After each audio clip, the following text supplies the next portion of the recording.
কিন্তু অত্যন্ত সীমিত ছোট একটা ছাগলের বাচ্চা জবাই করলাম আর আপনার জন্য আটা রুটির ব্যবস্থা করলাম।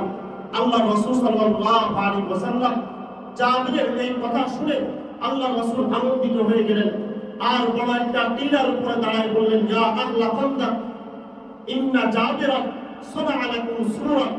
হে সাহাবায়ে কেরাম, হে খন্দকের অধিবাসীরা, হে সাহাবীরা, সকলে কান মনোযোগ দিয়ে শুনো। ইন্না জাবিরা সানাআ লাকুম সুরা, জাবির তোমাদের জন্য খানার আয়োজন করেছেন। হাইয়া হাল্লা বিহাল্লিকুম, চলো চলো সবাই সাহাবী জাবিরের ঘরে চলো। এদিকে জাবির রাদিয়াল্লাহু আনহু স্ত্রীর কাছে এসে পেরেশান হয়ে গেলেন। স্ত্রীও নেককার ছিল, তিনি বুঝতে পারলেন যেহেতু নবী করিম সাল্লাল্লাহু আলাইহি ওয়াসাল্লাম দাওয়াত করেছেন, অবশ্যই আল্লাহ তাআলা এখানে বরকত রেখে দিয়েছেন। হযরত জাবির রাদিয়াল্লাহু আনহুকে নবীজি বললেন যে খাবার পাতিলের উপর রাখো আর নিচে আগুন দিতে থাকো আর জাতার ভিতরে আটাগুলো পিষতে থাকো, কোন ধরনের নিচের দিকে তাকানো যাবে না। আল্লাহর রাসূল নিজের নারা মুবারক দিয়ে দিলেন আর বরকতের দোয়া করলেন। বুখারীর হাদিসের মধ্যে আসছে যে আল্লাহর রাসূলের সমস্ত সাহাবায়ে কেরাম সকলে ওই পাত্র থেকে আর ওই আটা দিয়ে পরিতৃপ্ত হয়ে নিজেদের খাবারের চাহিদা পূরণ করলেন।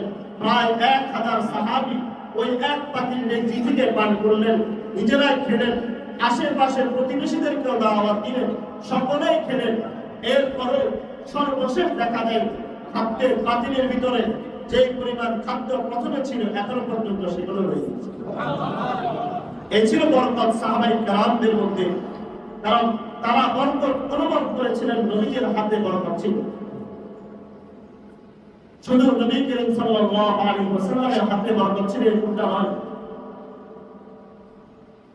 আপনারা আমার যে প্রয়োজন, যে পরিমাণ আমরা অর্থ উপার্জন করি, এর মাধ্যমে সংসার জীবন চলে, পারিবারিক জীবন চলে, আত্মীয় স্বজনদের খরচ হয়ে যাবে। না হলে একজন মসজিদের ইমাম 8-10 হাজার টাকা বেতন দিয়ে সুন্দর জামাও পড়ে, পরিবারকেও চালাচ্ছে, সবাই কিভাবে চলতেছে। আর আমি আর আপনি চিন্তা করি যে ছেলেকে সুদের উপর টাকা দিয়ে সরকারি চাকরি নিয়ে দিতে হবে, ব্যাংকের মধ্যে চাকরি নিয়ে দিতে হবে, এত অল্প বেতনে কি সংসার চলবে না? তো আমাদেরকে বলে হুজুর আপনাদের টাকার মধ্যে বরকত আছে। তো যে আল্লাহ আমাদের টাকার মধ্যে বরকত দেয়, আপনার মধ্যে কেন বরকত দিবেন? এই জন্য বরকতের দোয়া করা।